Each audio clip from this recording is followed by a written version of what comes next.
China వాళ్ల భారీ military parade గురించి కొన్ని ముఖ్యమైన విషయాలు క్విక్గా చూద్దాం. సెప్టెంబర్ 2025 మొదట్లో రెండో ప్రపంచ యుద్ధం ముగిసి 80 ఏళ్లైన సందర్భంగా చైనా పెద్ద ఎత్తున మిలిటరీ పరేడ్ చేసింది తెలుసా? వాళ్ల సైనిక శక్తిని, కొత్త కొత్త ఆయుధాలను ప్రదర్శించారు. Vladimir Putin, Kim Jong Un లాంటి వాళ్లు కూడా హాజరయ్యారు. అందుకే ప్రపంచం దృష్టంతా దీనిమీదే పడింది. సరే, మరి ఈ పరేడ్ నుంచి మనకు తెలిసే ముఖ్యమైన విషయాలేంటి? మొదటిదేంటంటే, చైనా తన పూర్తి అణువస్త్ర త్రయాన్ని అంటే భూమి, సముద్రం, గాలి నుంచి అణుక్షిపణుల్ని ప్రయోగించే సామర్థ్యాన్ని మొదటిసారిగా చూపించింది.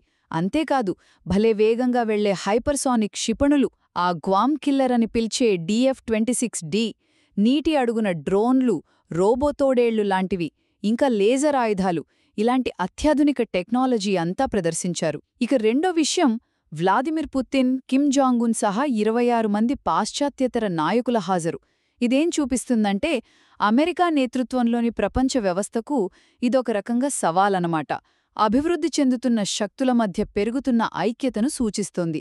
అధ్యక్షుడు షీ జిన్పింగ్ ఏమో తన ప్రసంగంలో శాంతికి, ఘర్షణలకు మధ్య తేడాను గట్టిగా చెప్పారు. చివరిగా అనాలిస్ట్స్ ఏమంటున్నారంటే, చూపించిన చాలా ఆయుధ వ్యవస్థలు ఇంకా పూర్తిగా రెడీ కాలేదేమో, ఇదెక్కువగా ఒక సింబాలిక్ షో అయ్యుండొచ్చు అని. అయినా సరే, చైనా మాత్రం ఉత్తర కొరియాతో వ్యూహాత్మక సంబంధాలను బలోపేతం చేసుకోవడానికి, అలాగే రష్యా, మంగోలియాతో కలిసి మొదటిసారి త్రైపాక్షిక సరిహద్దు రక్షణ విన్యాసాలు చేయడానికి సిద్ధంగా ఉన్నామని చూపించింది. సో, మొత్తంగా చూస్తే ఈ పరేడ్ చైనా పెరుగుతున్న సైనిక టెక్నాలజీని తన శక్తి ప్రదర్శన ద్వారా కొత్త భాగస్వామ్యాలతో ప్రపంచ క్రమాన్ని మార్చాలనే దాని ఆశయాలను చాలా స్పష్టంగా తెలియజేసింది.